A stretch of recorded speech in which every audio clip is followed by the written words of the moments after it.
So we've just got to the lunch break on day 9 of the Undercover Policing Inquiry, Tranche 3, Phase 1. We've been hearing the live evidence of James Thomson, the undercover police officer known as James Straven. He's been questions today over the last little session since the morning break, largely about the deceptive relationship he had with Sara. Some quite disgusting things really said by James Thomson.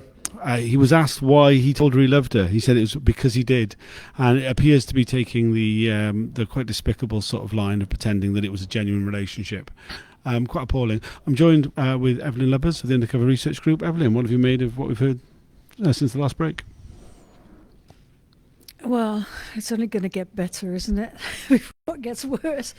Well, it's like what I've made of it is that I can see someone who thinks that he can get away with things, but Barr, who's questioning him, is really, really, pushing and really drilling in, making him admit that he was sexist, that it was cruel the way, and he it's incredible. So why did you tell Sara you loved her? Because I did. And then he went, and then Barr went, yeah, but why did you make it so intense? It's like you knew it was going to end. She thought she was going to spend her life with you. Yeah, but that's what was just the way I felt at the time. That was trying to go down that road, that the split personality, like I was that person who was in love, and he just said, well, it wasn't in my mind that it was cruel. He mentioned, he claimed that he was suffering from personality dissociative disorder, or rather it had been suggested to him by a psychiatrist that that's what he was suffering from. It was pointed out by Barr that they had no diagnosis of this, and he said no, it was just suggested by a psychiatrist. It was also suggested by Barr, well, this was years later, you had psychiatric reports done on you whilst you were a part of a special branch. That didn't affect your vetting, which it would have done if it had been serious. You continued to act at quite a high level for special branch. He also points out that if he had been suffering from personality dissociative disorder, then his claim that he was doing a good job as an undercover officer, particularly doing the Operation Line, which we'll get into in a lot more detail, I suspect, over the next few days, then it just doesn't make any sense. And it was pointed out to him that maybe this is an entirely self-serving, cruel suggestion in order to get out of his abuse of the women who he deceived. Like James Thomson literally had no reply for this. There were so many things which Barr put to him where he was just, I don't dispute it, I don't remember it. Quite serious things. I mean, like quite in-depth, like intense things. I mean, some of them kind of related to things that he did when he was infiltrating Croydon Hunt Sabs with some violence that he supposedly witnessed according to his reports, which he just couldn't remember. Said, I wouldn't necessarily remember them. And it's like, come on, when you witness violence, it is quite memorable. But a lot of them kind of relating to this relationship he had with Sara, which he maintains was genuine, which is just an appalling thing to say. Particularly the 2 weeks where he wasn't contactable over the Christmas of 1999. He claims he doesn't remember why that is. He must have been with his family. I genuinely don't, of all the things that he said that were lies today, of which there were many, that was something I particularly didn't believe at all. It's something we've heard from some of the other women that officers went missing for the 2 weeks over that Christmas 1999. And he's just, I'm not sure. He claims not to remember being confronted by Sara about this. He admitted that he did give her the letter. He said, this was just things that happened to be in his legend that he just used in order to end the relationship. This stuff about sexual abuse as a child, quite heavy stuff that he used to manipulate her. He said, he said it was unfair to suggest that it was manipulation. It was put to him that he claimed that he cared about her, but that he didn't think about her feelings. Yeah, and he made a point of saying that he never realized that how much he hurt the women he was involved with, and that he never thought about it, and that he never, how can you have an intimate relationship, which is apparently good, and then don't think about it, about your other life, and there's so much coming up still.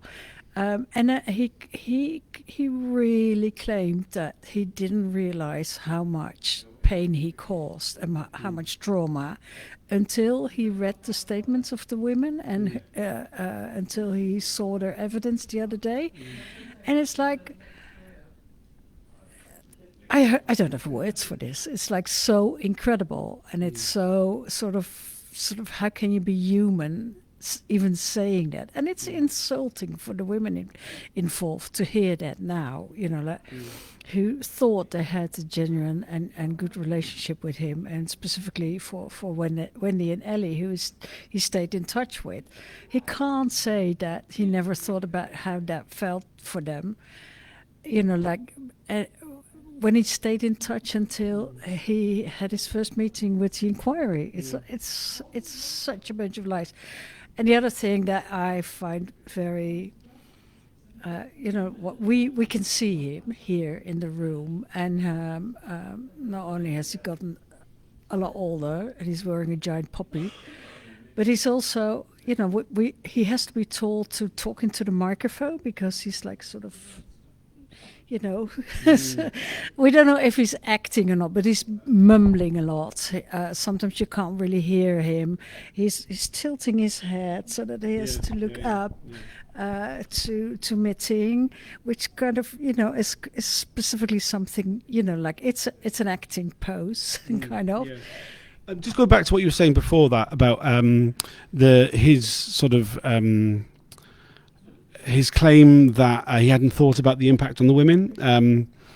I mean, this was actually said in the context of him supposedly giving an apology, which, I mean, was such a non-apology. I mean, literally, he said, I'd like to take this opportunity to make an apology. Obviously, I made one in my written statement as well, but that was sort of perfunctory, and I'd like to do it properly. And then proceeded to sort of create caveats and like explain away his thinking, why he hadn't done it before, and didn't actually get to any substantive apology whatsoever. I mean, this is something we've seen numerous times at the inquiry from both individual officers and from the institution as a whole, where the opportunity of an apology is presented. It's like, I'm going to give an apology, and then they make excuses for their behaviour. I mean, essentially, and I mean, it was just such a blatant example of it, really. Today. Also, he used the giving of the apology to explain the way he was answering things. So he said that everything he would answer should be understood within the framework of that apology, that he now understands that is hurtful, and it sort of gives him a freebie to just say anything he wants, or any awful thing he's saying. It's classic a manipulator, abusive sort of tendency to sort of like try and sort of set up some sort of framework, and like projecting some ground rules that supposedly everybody else has to go along with because they've said some particular thing. I mean, it's certainly not washing with anybody who's following it. He is a particularly difficult witness. He is doing that thing of claiming that he can't remember, that he doesn't recall, but he accepts it. There's quite a few of the stock phrases he's used, which are the same words that Bob Lambert said. If I reported it, then it happened. One of the things that he said, which is something we've heard from former undercover officers going back to the 1960s, is it was a different time. Now, when this was being said about the 1960s, a lot of people had issues with it, and I think it was very effectively dismissed by Diane Langford when she was called as a witness, pointing out, the huge numbers of feminists, anti-racists that existed in popular culture in the 1960s that show that it wasn't a different time, that people knew what sexism and racism was. But in this context, James Thomson is talking about the 1990s. He claims that that was a different time. He claims that it was different for us, as in different for the undercover police officers, and different for them, talking about the animal rights activists. That and when it was what he meant by a different time, by Barr suggested sexist. He was like, yes, it was a sexist time, and that somehow sexism was acceptable then. Just bullshit. It's not. I'm of that age where I think like the 90s is like not that long ago. So come on, it's just not true in any sense of the word. We saw a lot of his reports where he referred to women in a very sort of pejorative way. some really sexist sort of comments. He like immediately admits, oh yes, that's sexist. Yes, I accept that. There's a lot of accepting without sort of really appearing to acknowledge. Yeah, but we have to say that Barr is doing an exceptionally good job drilling down and just make him repeat things and make him accept things that he wouldn't, with just one question. And I've got the feeling that Barr has like his strategy laid out, and he's having Thomson dig his own grave, because a relationship is not. It's not light stuff, but there's going to come some more heavy stuff later on where he can't get away with just this non-answers that he's giving, really. Yeah, no, Bart is doing his job, which is what we should expect from the Council of Inquiry. I mean, it's not always the case. It's not always the case that the Council of Inquiry lawyers do their job, so it's welcome that he has. Our lunch has just arrived. We'll be back. I'll do another video during the break this afternoon. Thanks for joining us. Bye for now.